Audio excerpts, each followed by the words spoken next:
Seja bem-vindo, Lelê, seja bem-vindo ao lar. Paz e bem pra você que veio participar. Vou mostrar, fizeram eu de franciscano. Olha eu de franciscano aqui, ó. Olha aqui.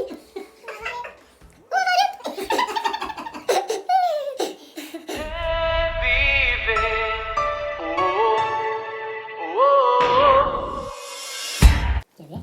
Eu tenho aqui uma espada de samurai pra combater o demônio, o mundo e a carne. Ó. Pronto. Então, o que é direção espiritual? É dirigir as almas intimamente. Dirigir as almas no percurso interior rumo à salvação. Isso é direção espiritual. Deus enviou homens para instruir outros homens, né? Deus instituiu a sua igreja, ela é governada por homens, né? E estes homens, por sua vez, dirigem outros, e esses, por sua vez, dirigem outros, né? Estes homens, aqui eu falo do gênero humano. Não quer dizer que homens e mulheres são dirigidos por outras pessoas. Lembremos-nos daquela passagem de Atos dos Apóstolos, em que Paulo, por meio de uma visão, ele se dirige a Ananias, e Ananias conversa com ele e o instrui a respeito da fé. Veja, isso é muito importante. Ananias instrui Paulo a respeito da fé. E muitos outros exemplos do Novo Testamento, né? O próprio Senhor instrui os apóstolos, por sua vez, instruem outros homens. É sinal de que Deus quer que homens sejam instruídos por homens, né? E a direção espiritual é esse auxílio prestado individualmente a cada pessoa para que, mediante alguns conselhos, ela progrida na virtude. Ela progrida na virtude. Por isso, a finalidade da direção espiritual, embora esteja associada da confissão, é uma finalidade distinta. Qual é a finalidade do sacramento da reconciliação ou confissão? A absolvição dos pecados. Qual é a finalidade da direção espiritual? O progresso interior, nas virtudes. Existe uma relação entre confissão e direção espiritual? Sim, existe uma relação entre as duas coisas. Porque, por meio da confissão, eu manifesto os meus pecados, e por meio da direção espiritual, eu manifesto a história dos meus pecados. A minha história, as raízes dos meus pecados, as raízes das minhas virtudes, tudo fica manifesto diante do diretor espiritual.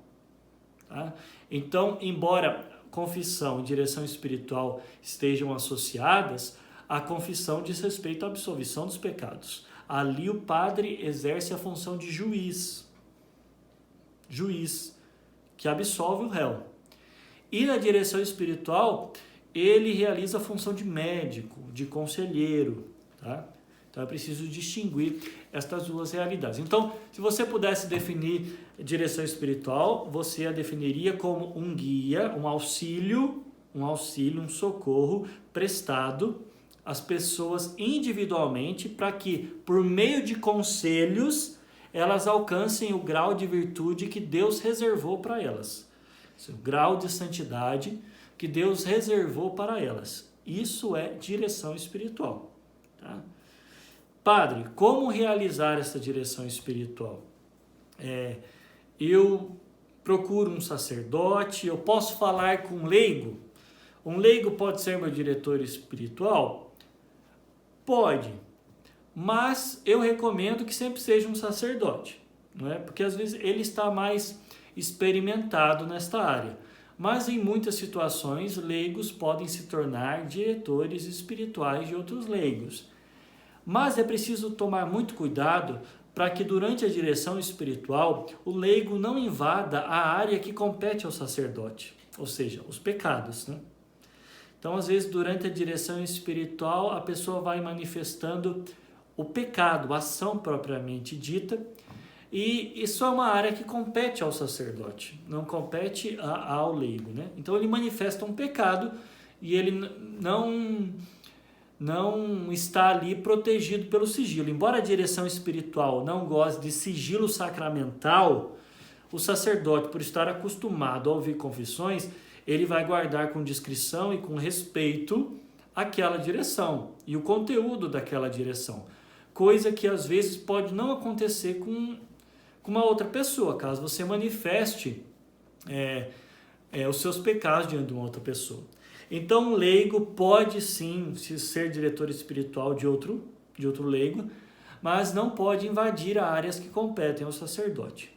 Está tudo claro, acredito que esteja tudo claro até aqui. Já definiu o que é direção espiritual, que é um auxílio prestado individualmente às pessoas para que, mediante certos conselhos, elas alcancem o grau de santidade e de virtude que Deus reservou para elas. Tá? E já falei que um leigo pode ser diretor espiritual de outro leigo, mas não pode confundir isso e entrar em áreas que não lhe competem, como diretor espiritual leigo de outro leigo. Então a função da confissão é restituir a graça de Deus às almas, e a função da direção espiritual, como o próprio nome diz, é guiar as almas no progresso da virtude. Fala, padre, você fala muito dessa palavra, virtude. O que é virtude? A palavra virtude vem do latim virtus, que significa força. Força. Quer dizer que eu não possuo certas virtudes, eu não possuo certas forças. Força para vencer o pecado, força para vencer a mim mesmo, a minha carne, para vencer o mundo. Então eu preciso pedir a Deus a sua virtude, a sua força. Eu não tenho esta força e recebo de Deus esta força, esta virtude, esta graça. Eu não a possuo em mim. Eu procuro e não encontro em mim essa virtude. Por isso eu preciso pedir a Deus. Tá? Então isso é virtude. Virtude é uma força sobrenatural. Não é uma força natural. Eu não encontro em mim esta força. Eu a recebo de Deus. Tá? Então eu posso progredir na virtude? Posso progredir. Eu preciso de um diretor espiritual. Então, qual é o objetivo da direção espiritual? São três objetivos. O primeiro é esclarecer o espírito. O que é esclarecer o espírito? Esclarecer a inteligência. Certas coisas que acontecem na nossa vida, principalmente depois que nós nos tornamos crentes em Cristo, depois que nós nos convertemos, certas coisas acontecem na nossa vida e nós não sabemos discernir, nós não sabemos distinguir, né? Passamos por aridezes espirituais, por momentos de euforia, queremos abraçar freneticamente tudo que a igreja nos apresenta, nos precipitamos nas nossas orações, queremos rezar o dia inteiro, e aí a gente reza o dia inteiro por uma semana e depois cai numa apatia tremenda, o gosto pela oração desaparece. Já passou por isso? Você reza nos primeiros dias tremendamente, logo em seguida o gosto pela oração desaparece, você entra numa profunda apatia, né? A direção espiritual, ela vai esclarecer o seu espírito, a sua inteligência, a respeito dos movimentos interiores da graça e do processo espiritual, do caminho espiritual pelo qual Deus quer te levar. Deus quer te levar por um caminho. Por isso, o diretor espiritual, ele precisa ao menos... Ele não precisa ser aquele que está adiantado na vida espiritual, que já está lá na via unitiva com Deus. Mas ele precisa ter conhecimento desses caminhos, ele precisa ter um pouco de experiência, precisa ser experimentado nisso para poder socorrer essas almas que no frenesi, na aflição ou num fervor de principiante podem cometer muitos erros. Muitos erros. Então, o primeiro objetivo é esclarecer a inteligência, né? E é interessante que quando a gente passa por um caminho, a gente costuma errar menos, mas quando a gente não conhece o caminho, nós podemos tropeçar, nós podemos nos perder. Por isso, é preciso de um diretor espiritual, tá? De um diretor espiritual para esclarecer. Mas você pode me perguntar, aqui um adendo, padre, a direção espiritual é necessária à salvação? Não, não é necessária a salvação. Se fosse necessária a salvação, muita gente iria se perder. A direção espiritual só começou a se tornar mais comum no século XVI, inclusive para leigos. Antes disso, a maioria dos leigos, né, e também muitas outras pessoas não tinham diretores espirituais. Tá? Então ela não é necessária a salvação, mas ela é muito necessária para o progresso espiritual, para o aperfeiçoamento espiritual. Então, o primeiro objetivo é esclarecer a inteligência. Então, o diretor espiritual tem que apresentar para você o que é perfeição em geral e o que é perfeição no particular. Quer dizer, cada pessoa tem um temperamento próprio, um caráter próprio, as particularidades que vão de encontro com a necessidade de servir a Deus. Uma alma não é igual à outra. Então eu preciso apresentar para você o que é perfeição em geral e depois o que é perfeição para você, o que você pode cumprir, o que você consegue cumprir por enquanto. Se Deus te chama a níveis mais altos de perfeição, você poderá no futuro cumprir muito mais. Por enquanto, você só pode cumprir isso. Mas o que acontece quando alguém não tem direção espiritual? Faz um retiro, converte-se e no primeiro mês quer ser um Padre Pio de Petrelcina. Entendeu? No primeiro mês. Aí faz tudo, começa a rezar tudo e tudo mais. Lindo, maravilhoso, tem que rezar. Mas faz coisas no fervor, porque sente muito gosto.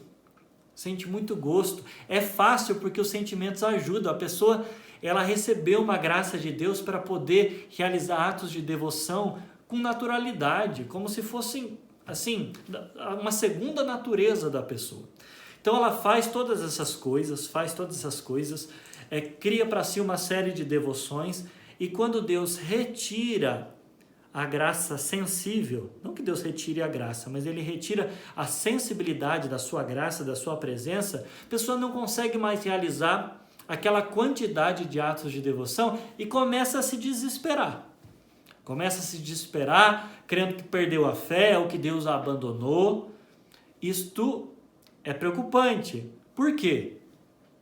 Porque sem uma direção espiritual, sem um esclarecimento do espírito, a pessoa pode naufragar na fé.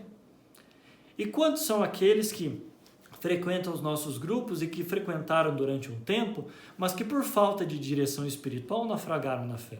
Hoje não pertencem mais aos nossos, não frequentam mais os nossos grupos. Por quê? Porque faltou o esclarecimento do espírito também. Esclarecimento da inteligência a respeito dos mecanismos, né, da devoção, do progresso espiritual, daquilo que Deus faz com que a gente passe quando começa a servi-lo. Da noite dos sentidos, em que a gente não sente mais a presença de Deus, depois da noite do espírito, em que a gente não entende mais nada. Meu Deus, eu não entendo mais nada. Antes parecia tudo fácil, agora eu não consigo mais. Eu tenho dificuldades em crer, né? Não que eu tenho dúvidas, mas eu tenho dificuldades em crer. Tudo isso a gente passa, né? Não faz bagunça na minha live não, na minha live não, Luciano, né? Eu faço bagunça na live do Tabor, aí eles vêm fazer bagunça na minha live. Então, gente, o ideal é o mesmo para todos, mas existem graus. Então, Deus me chamou a um nível de perfeição e diferente daquele que Ele chamou outra pessoa. Sim, Deus se chamou a um nível... Às vezes eu olho assim a história de alguns santos e eu acho tão bonito, mas eu ouvi de um padre uma coisa que eu nunca mais vou esquecer. Tem certas coisas na história dos santos que a gente tem que admirar, mas não imitar, porque a gente não foi chamado a imitar aquilo. Aquilo foi uma graça que Deus concedeu para ele e não concedeu para nós. Então tem certas coisas na história dos santos que a gente admira o poder, a bondade, a benevolência de Deus, a majestade de Deus, mas não consegue imitar, porque Deus nos chamou aquele nível de perfeição. A santidade é para todos, a perfeição é para todos. Cada um segundo o grau para o qual Deus o chamou. Em alguns, então, terão um grau altíssimo de perfeição e outros um grau pequeno de perfeição. né? Terão ali se libertado dos pecados veniais, dos pecados mortais, terão lutado contra os pecados veniais, terão feito muito progresso, né? Venceram o pecado mortal, habitualmente, venceram muitos pecados veniais, fogem das ocasiões de pecado, conhecem a si mesmos, desconfiam de si mesmos e confiam em Deus, mas não alcançarão níveis de santidade. Pessoas que vencem inclusive muitos pecados veniais a ponto de praticarem praticamente faltas involuntárias. Imagina só, faltas involuntárias que nem sequer podem ser chamadas de pecados, entre outras coisas. Tem uma vida de oração daquelas invejáveis, sabe? Daquelas que a pessoa ela acorda rezando e dorme rezando, e isso ela faz há anos. Há anos. O fervor, o ardor dos principiantes já passou e ela continua fazendo. Tá? Então a primeira função da direção espiritual é esclarecer a inteligência. Depois é fortalecer a vontade. Quer dizer, a gente não tem condições de fazer aquilo que Deus quer que a gente faça, porque nós somos fracos. Você sabe que por pouca coisa nós cedemos à tentação, né? Tem um salmo que diz assim: nos momentos mais felizes eu dizia, nunca hei de sofrer qualquer desgraça. Isso é legal. Nos momentos mais felizes eu dizia, nunca hei de sofrer qualquer desgraça. Mas de repente a vossa ira caiu sobre mim e eu disse, vou confessar meu pecado. Por quê? Vou fazer uma pergunta para você. É fácil fazer propósito de jejum antes do almoço? Ali 10 para meio-dia? É muito difícil. Mas é fácil fazer propósito de jejum logo depois do almoço? É fácil dizer que não vai jantar logo depois do almoço. Você não está com fome. Agora, antes da janta é difícil você fazer esse propósito. Eu não vou jantar. Não, eu vou jantar. É assim.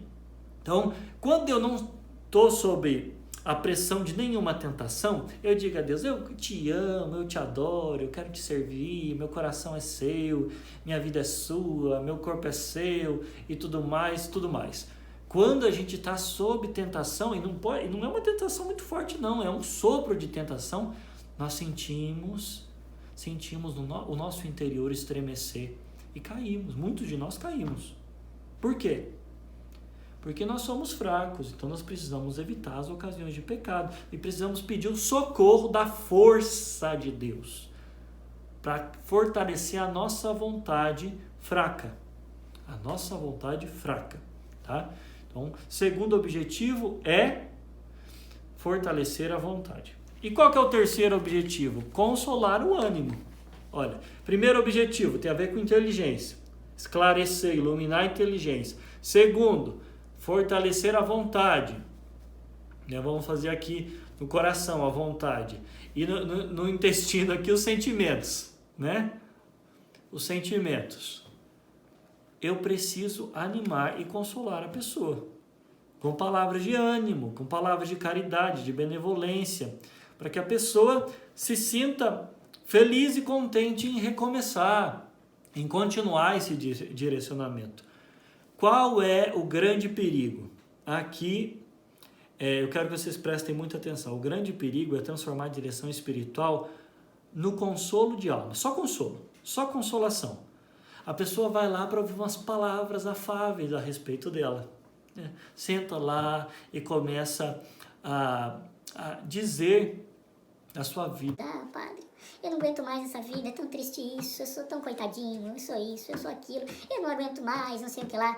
Para ouvir o que do sacerdote? Não, você não é assim, você é especial, você é sensacional, né?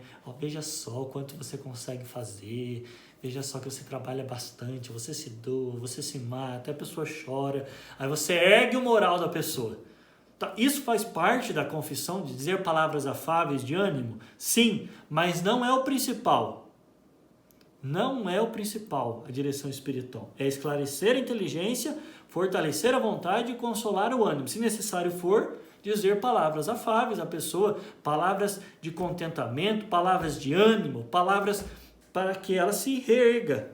Eu não posso, é isso mesmo, eu não posso confundir a direção espiritual com psicoterapia. Isso aí é coach, o Luciano. O Luciano falou, né? Eu não posso confundir essas coisas. E o perigo é confundi-las. Eu não posso me transformar em alguém que simplesmente joga palavras interessantes para a pessoa se reanimar. Isso não é direção espiritual, tá bom? Vão aí escrevendo as perguntas, não aqui, mas num caderninho aí, logo em seguida eu vou responder, tá bom?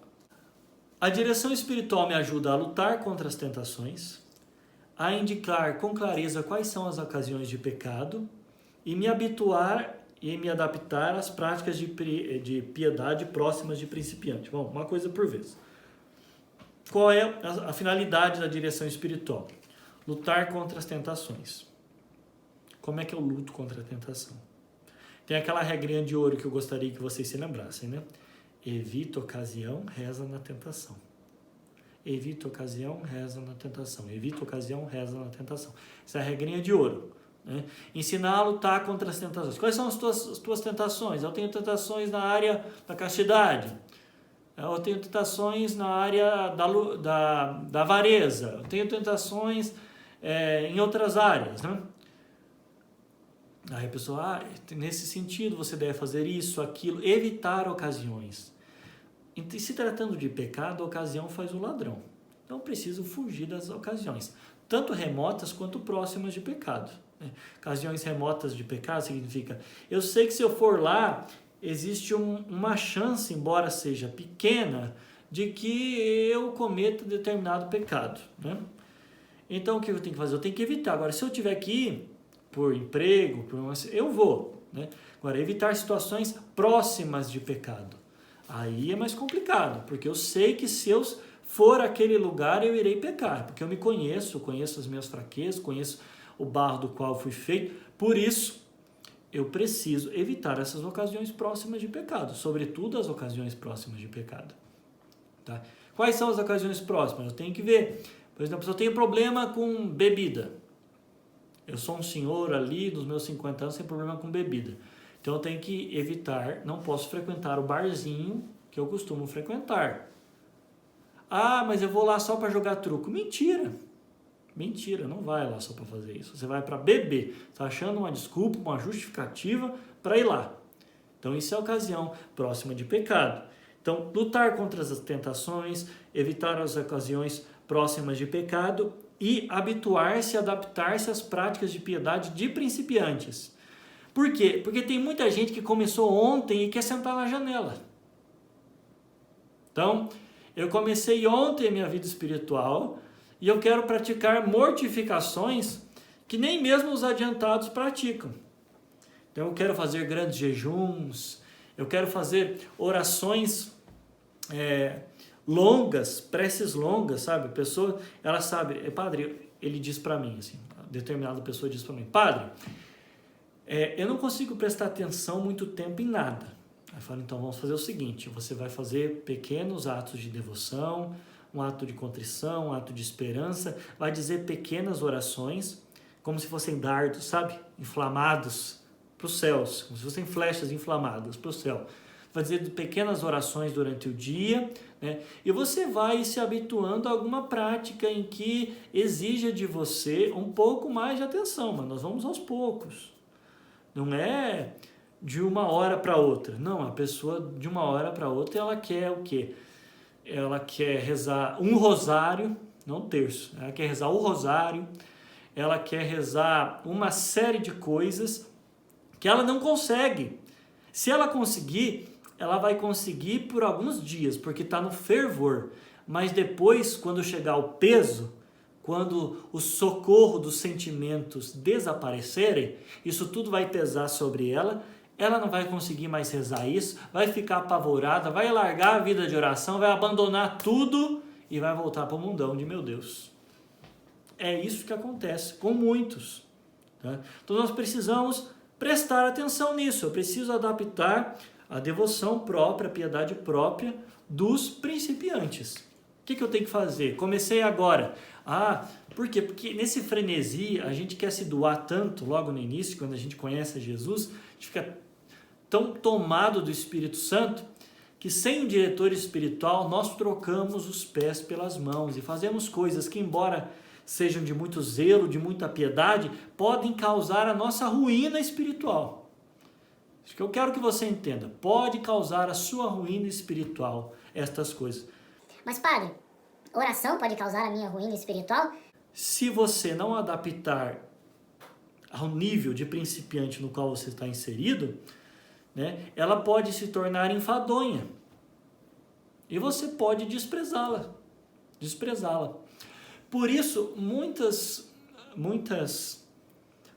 dos conselhos que nós damos durante a direção espiritual, eles não podem ser compartilhados com outras pessoas, porque isso pode gerar um certo escândalo, no sentido assim de que eu digo para determinada pessoa que é muito escrupulosa da misericórdia de Deus, dos atos de contrição perfeita pelos quais ela pode fazer e obter antes mesmo do sacramento da confissão o perdão dos pecados, embora supondo a exigência de confessá-los, né, na próxima oportunidade.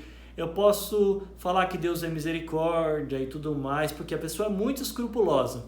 E eu posso falar para ela assim, olha, eu não quero que você leia tratados de moral católica, porque você, por ser escrupulosa, ao lê-los, pode ter uma crise de escrúpulos. E uma outra pessoa que não tem escrúpulos, nunca passou por escrúpulos, pode ouvir isto, saído da boca de um escrupuloso e achar, esse padre só fala de misericórdia. Ele não fala de justiça, que Deus é justiça.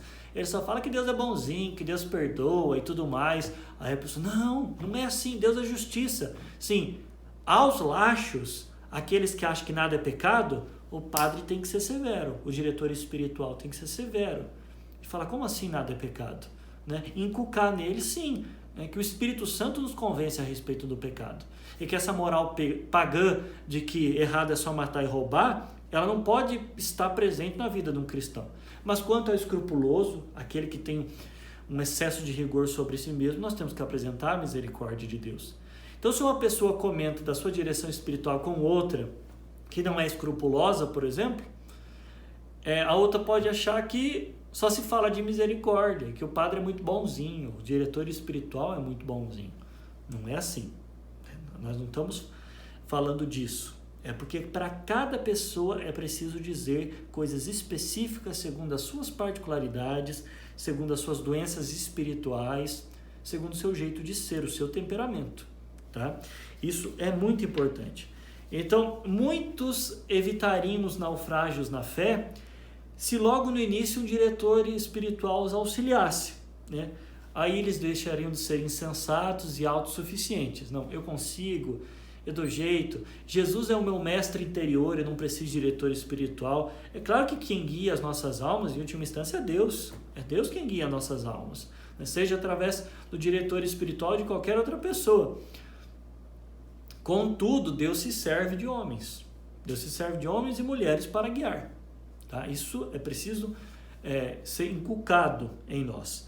Às vezes, o cristão que decide servir a Deus, isso é muito importante, que eu até anotei, o cristão que decide servir a Deus precisa lutar contra o demônio, contra os seus defeitos e contra a rotina.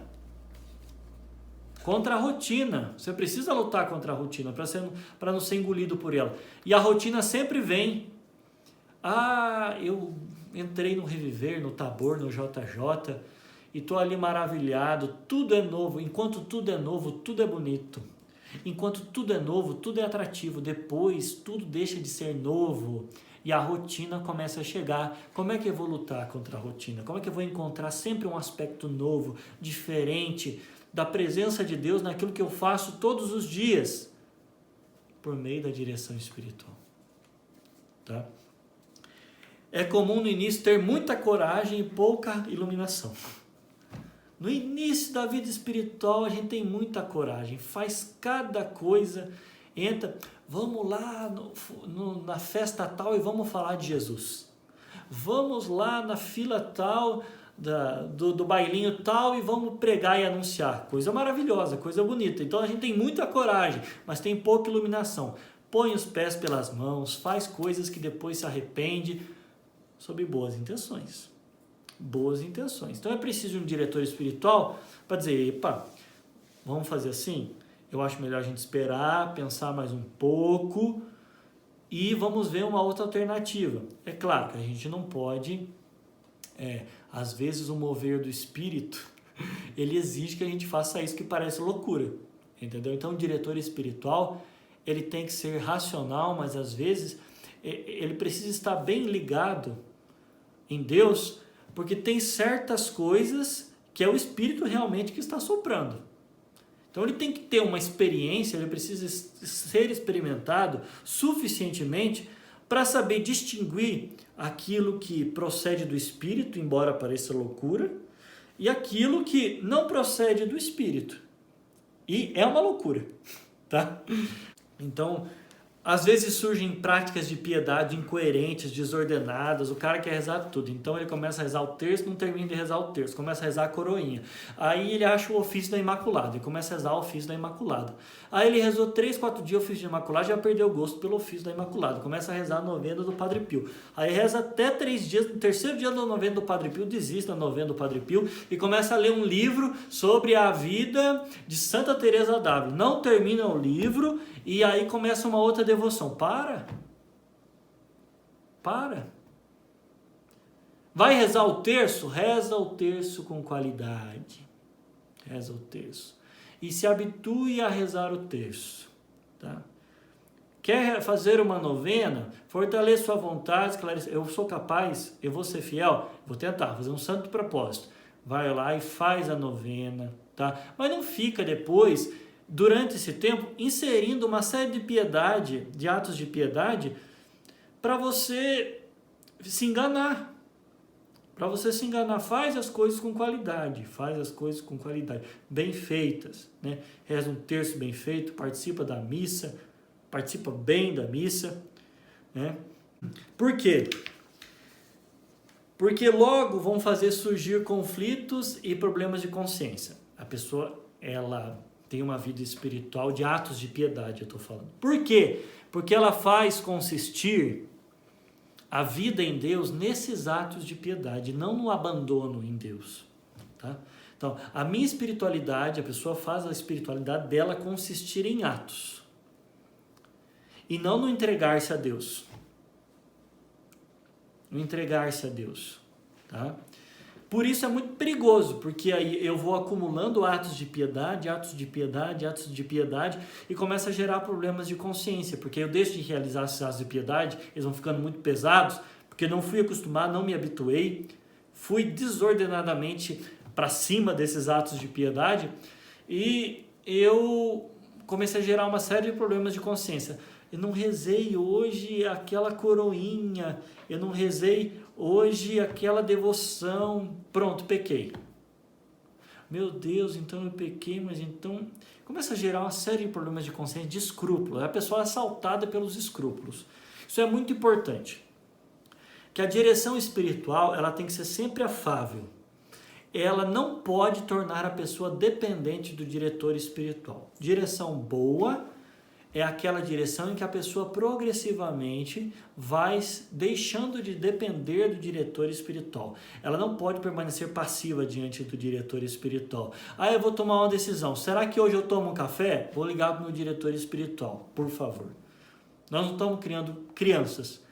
A direção espiritual é para a liberdade. Com o passar dos tempos, a pessoa começa a ter bom senso suficiente, iluminação espiritual, iluminação do Espírito Santo suficiente para tomar decisões sem recorrer ao diretor espiritual. Claro que não vai deixar de frequentá-lo, mas vai recorrer menos.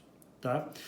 É muito importante isso, porque a direção espiritual ela é constituída de conselhos e advertências, mas não de mandamentos. Não de mandamentos. Só existe um grupo de pessoas em que o diretor espiritual tem que ser um pouco autoritário. Vocês sabem qual é o grupo de pessoas? Para todas as outras ele tem que dar conselhos e advertências, mas para esse grupo de pessoas ele precisa ser um pouco enérgico, usando não autoritário, mas enérgico. Os escrupulosos. O que é o escrúpulo? O escrúpulo é quando a pessoa deixa de lutar com os inimigos reais e começa a lutar com os imaginários. Ela vê pecado em tudo. É uma doença espiritual. Vê pecado em tudo, não para de ver pecado. Em coisas assim que não são pecado, ela vê pecado. E fica com problema de consciência o tempo todo. E fica incomodando o padre, o diretor espiritual, para confessar todo dia, toda hora. Então, o que fazer com ela? E ela é muito inteligente e sagaz. Se você deixar, ela te convence. Sabe? Ela te convence, porque ela está tão obcecada que ela consegue criar uma justificativa que no final você até acha bem plausível, né? Mas não é. Não é. Então, com esse tipo de pessoas, com os escrupulosos, a gente tem que ser enérgico e objetivo. E não pode deixar a pessoa se justificar. Ela vem, confessa o pecado, se justifica e tudo mais, e papai, você diz, não quero que você se justifique.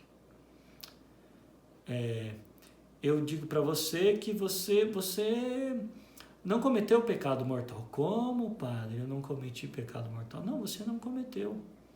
Não, padre, eu cometi pecado mortal, sim, por isso e por aquilo, por isso eu não posso comungar e tudo mais. Eu falei, não, você não cometeu pecado mortal. Não, padre, eu cometi sim. Você quer ser dirigido espiritualmente? Quer ou não quer? Ah, padre, eu quero. Então você vai confiar na minha experiência e você não perdeu o estado de graça. Porque o que você disse não tem razão, não tem razão. Então você vai confiar em mim, ok? Ok, padre, mas isso, mas aquilo. Tudo bem. Se você não quer ser dirigido, você pode se dirigir. Não tem conversa com escrupuloso. Então, os tratados, né, de ascética e mística dizem que a gente não pode conversar com o escrupuloso. Tem que ser objetivo, né, e ele tem que seguir os conselhos que lhe foram dados. Se ele não seguir, ele não quer ser dirigido. Né? Então, logo no início da conversão, a gente ignora tudo que diz respeito à salvação da nossa alma. E não sabe caminhar e começa a abraçar coisas que nos fazem mal, que são contrárias à vontade de Deus. Gera apatia. No início não há loucura que não seja capaz de fazer. No início da vida espiritual não há loucura que a gente não seja capaz de fazer por causa de Jesus. E loucuras. Olha, tem uma parte da vida de São João Maria Vianney em que ele diz assim, durante a vida dele, ele fez muita penitência. Imagina, ele cozinhava batatas e a batata que ele cozinhava num dia, ele comia durante toda a semana. E às vezes a batata mofava e ele comia. Aí ele disse-me assim, ele disse em certa altura da vida dele, eu devia ter feito menos penitência na minha juventude. Se eu não me engano, o Padre Pio também teria dito isso, né? Porque estragou a juventude pelo excesso de penitências, pelo ardor de principiante, pelo aquele ardor de querer servir a Deus e fazer tudo por Deus. É bonito, mas sim desordem pode causar muito mal, inclusive o naufrágio espiritual. A pessoa pode desistir de servir a Deus com esse frenesi. Tá? Então, loucuras? Sim, são loucuras. E às vezes tudo é imaginação e a pessoa se lança em graves erros. Tomam direção tão errada que muitas vezes se afastam de Deus. Cristãos que estão no início da vida espiritual, dados ao exagero e precisam de um diretor espiritual para não se perder. Ninguém é bom juiz em causa própria. Tá? Por isso, você que está aí quando se julga, não se julga bem. Você se julga mal. É preciso que alguém de fora ajude você nestes julgamentos. Tá? Por isso, o diretor espiritual precisa deixar que as pessoas vivam com bastante liberdade, né? Que recebam os conselhos, as advertências e depois disso levem a sua vida com tranquilidade. Tá? Sem escrúpulos e sem laxismo. Tá? Pronto, falei bastante sobre a direção espiritual e agora eu gostaria que vocês fizessem algumas perguntas. Quais assuntos não são pertinentes o dirigido levar a uma direção espiritual? Olha, assuntos não pertinentes. Eu me lembrei de um agora. Quando a pessoa quer descer muito a detalhes que não convenham à direção espiritual e que podem causar uma vã e mórbida curiosidade no diretor espiritual, seja ele sacerdote ou leigo, né? Padre, eu pequei contra a castidade, né? E cometi tais e tais pecados. Beleza. Confessou quanto ao gênero, quanto à espécie do pecado, e ele se lembrou da quantidade de vezes, mais ou menos, beleza. Agora, você não pode ficar falando se foi assim, se foi assado, se foi desse, se foi daquele jeito, entendeu? Isso não é assunto pertinente para a confissão, porque isso pode fazer surgir no diretor espiritual, seja ele leigo ou não, uma vã curiosidade, uma mórbida curiosidade. E não é preciso descer a detalhes para que a direção espiritual possa ser realizada com tranquilidade, com eficácia, né? Então tem certos assuntos que não precisam ser trazidos à direção espiritual, e nem mesmo à confissão. A confissão precisa ser objetiva, sem descer em detalhes. Como escolher um diretor espiritual? Olha só, esse livro aqui tem a resposta. Eu sabia que alguém ia fazer essa pergunta, sabe? Então, esse livro aqui tem a resposta.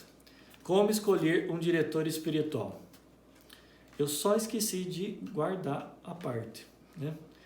Mas o livro tem a resposta. Eu queria ler esta parte, né? Deixa eu ver, senhor. Faz que apareça. Deixa eu ver aqui. Reconhece... olha aqui. Achei. Reconhece-se o diretor que convém a você por um sentimento interior de respeito, admiração e afeição sobrenatural. Sentimento provocado pela estima do espírito de fé, de piedade, de pureza, de bondade e de prudência que se observa, vendo nele um digno representante de Deus. Por uma impressão de luz, de força, de paz que suas palavras trazem à alma, atraindo-a poderosamente para Deus. Então você tem que escolher um diretor espiritual que te causa admiração, afeição e respeito sobrenatural. Não afeição natural. Eu gosto de sair para comer uma pizza, para tomar uma cerveja com ele. Isso aí não é afeição sobrenatural, né? Isso aí é afeição natural. É uma afeição sobrenatural. E por uma impressão de força que as palavras dele causam sobre você, que parece que te levam diretamente para Deus. Tenho 2 perguntas. Com qual frequência é aconselhado fazer uma direção espiritual? Posso ter mais que um diretor espiritual? Qual é a frequência? Depende de cada pessoa, né? Uma vez por mês, uma vez a cada 2 meses, às vezes 2 vezes por mês, né? Depende de cada pessoa, de cada particularidade, de cada temperamento e da necessidade. As pessoas ordinariamente as pessoas procuram direção espiritual somente em momentos de aflição. A maioria dos nossos fiéis, eles procuram o padre para conversar com o padre. Padre, além de confessar, eu queria conversar um negócio com o senhor. Isso aí é direção espiritual. Quando que procuram? Quando estão passando por algum problema. Quando não estão passando por algum problema ou pensam que não procuram o padre. Então, com que frequência? Depende de cada pessoa, tá? Mas a partir do momento, o padre ou o leigo, né, que é diretor espiritual, ele não pode permitir que a pessoa permaneça passiva diante dele, comece a depender exageradamente dele. Para fazer qualquer coisa precisa consultar o diretor espiritual. Não, de jeito nenhum. Boa direção espiritual é aquela em que ele vai se desprendendo da direção espiritual, não para abandoná-la totalmente, né? Mas ele vai deixando de sentir essa necessidade, ele age com liberdade. Por quê? Porque recebe de Deus a graça de poder discernir os espíritos, discernir o mundo, né? E uma outra é... Posso ter mais que um diretor espiritual? Não pode. É muito ruim ter muitos diretores espirituais ou ficar pulando de galho em galho, porque às vezes a pessoa quer procurar um padre que diga o que ela quer ouvir. Então vem aqui, eu falo uma coisa, não gostei. Aí vai em outro, não gostei. E vai em outro, não gostei. Até que encontra alguém que fala o que ela quer. Então não é para mudar de diretor espiritual por qualquer motivo. É para mudar de diretor espiritual por um motivo razoável. Você tem que ter um motivo razoável para mudar de diretor espiritual. Tá? Qual seria o motivo razoável? Não sei. Quando aquele diretor espiritual já não consegue corresponder às ansiedades da sua alma, mas às vezes pode ser vaidade. Então, isso tudo você precisa confiar em ele também, né? O diretor espiritual. Então, precisa haver um motivo razoável para mudar. E não ter muitos diretores espirituais, ter mais do que um, porque um diz uma coisa, depois o outro diz outra, o que você vai ouvir? Você vai ouvir aquilo que te interessa, tá? Aquilo que te interessa. Então tenha um só diretor espiritual e mude só quando tiver um motivo razoável, Há pessoas, por exemplo, que são dirigidas espiritualmente por algum padre que não é da sua cidade. Então, durante o tempo em que não vê este padre, é dirigido espiritualmente por outro. Tudo bem, né? É um caso à parte. Né? Mas, no geral, é bom não mudar de diretor espiritual.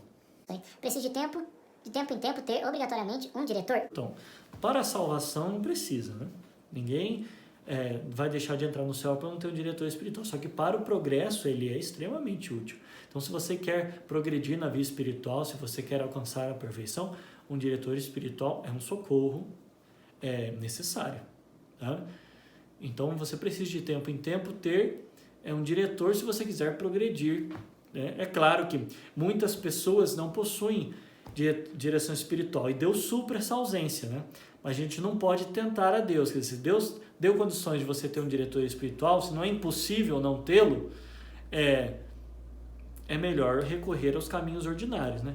Deus, ele rejeita os milagres desnecessários, tá? É uma expressão que está no livro também. Deus rejeita milagres desnecessários. Então, se ele colocou pessoas, ele quer que pessoas sejam instruídas por outras pessoas. Algumas pessoas possuem formadores. Podem ser considerados como diretores espirituais? Eu creio que sim. Formador, diretor espiritual é a mesma coisa, né? É que, claro, formadores, no caso ali, pode ser um leigo que não ouça a confissão, né? Uma outra coisa que acontece, não é no seu caso, Marquinhos, mas é o seguinte, a pessoa vem e fala com a gente, você pode ser meu diretor espiritual? Aí a gente ouve a história da pessoa, vê realmente, não, vamos, tudo bem. Então você vai fazer isso, aquilo outro, né? Você vai fazer esses atos de piedade, você vai passar a refletir sobre isso, tudo mais. Aí a pessoa vem uma segunda vez, aí a gente diz a mesma coisa, ou diz outras coisas para ela, e ela não vem mais. Por quê? Porque ela queria mágica, assim, salabinha aqui, chega e pá, pronto, tira os problemas dela. Não é isso. Direção espiritual é um projeto para a vida toda. E a pessoa às vezes vem 2 vezes e quer mudança de vida extraordinária. Não tem como, a não ser por um milagre de Deus. Não tem como. Então, muita gente às vezes me procura e pede para ser o diretor. Eu falo, não, podemos começar. E nunca mais, não vem nenhuma vez. Vem só para pedir e depois não vem mais.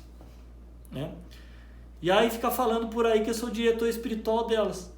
Mas eu não sou. Né? É quando, como a gente, enquanto padre, vai na casa de alguém e almoça, que a pessoa convida, aí alguém pergunta para ela, você conhece o padre fulano? Ele, vixe, vive aqui em casa.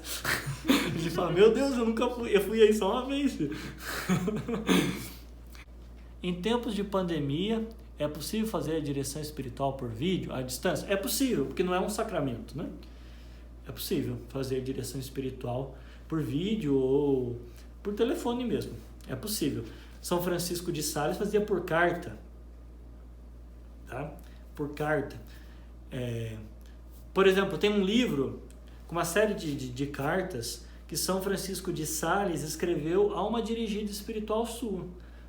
Chama-se Filoteia, ou Introdução à Vida Devota. Estava aqui, ó, os meus assistentes de palco.